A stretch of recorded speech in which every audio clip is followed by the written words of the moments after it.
Di tanah Jawa yang kaya sejarah, setiap bukit, setiap batu menyimpan bisikan masa lalu. Ada yang bercerita tentang keagungan, tentang cinta, dan juga tentang hukuman abadi. Disinilah, di kompleks makam Raja-Raja Mataram Imogiri, tersembunyi sebuah kisah pengkhianatan yang terukir bukan di prasasti, melainkan di bawah jejak kaki setiap peziarah. Kita kembali ke abad ke-17, di masa keemasan Sultan Agung. Ia adalah raja yang disegani, seorang pemersatu Nusantara yang visinya tak lekang oleh zaman. Di sekelilingnya berdiri para punggawa setia, mengabdi dengan gagah berani. Salah satunya adalah Tumenggung Endranata, seorang pejabat tinggi yang awalnya berjasa besar bagi Mataram. Ia adalah tangan kanan Sultan, dipercaya, disegani. Tumenggung Endranata, wajahnya mulai menunjukkan keraguan atau intrik. Kemudian, perlahan dengan kapal-kapal Belanda atau bendera mereka yang berkibar. Kontras antara kemegahan Mataram dan intrik Belanda.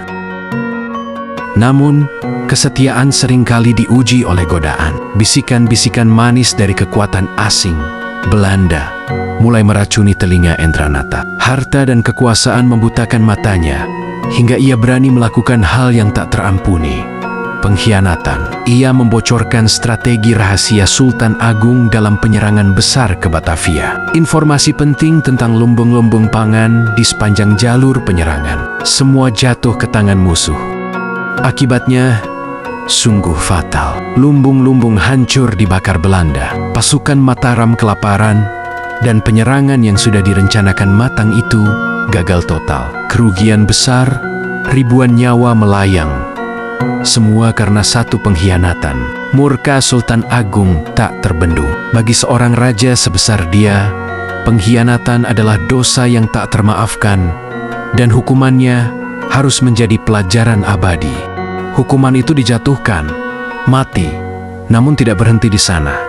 Jasadnya dimutilasi, dipisah-pisah. Kepalanya dipancangkan di Batavia sebagai pesan bagi Belanda dan simbol kekalahan Endranata. Kakinya dibuang ke laut agar tak lagi menginjak tanah Jawa yang telah dikhianatinya.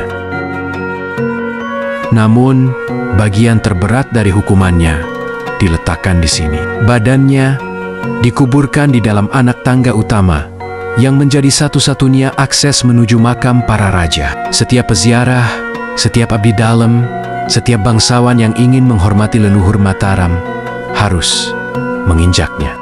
Maka, setiap langkah yang kita pijakkan di tangga ini bukan hanya menuntun kita ke makam para raja, melainkan juga mengingatkan kita pada sebuah pelajaran pahit, bahwa pengkhianatan terhadap negeri dan raja akan selalu berbuah kehinaan abadi. Kisah Tumenggung Endranata, makam yang diinjak-injak, adalah bisikan dari masa lalu yang tak pernah usai. Sebuah peringatan bahwa martabat dan kesetiaan adalah mahkota yang tak ternilai harganya.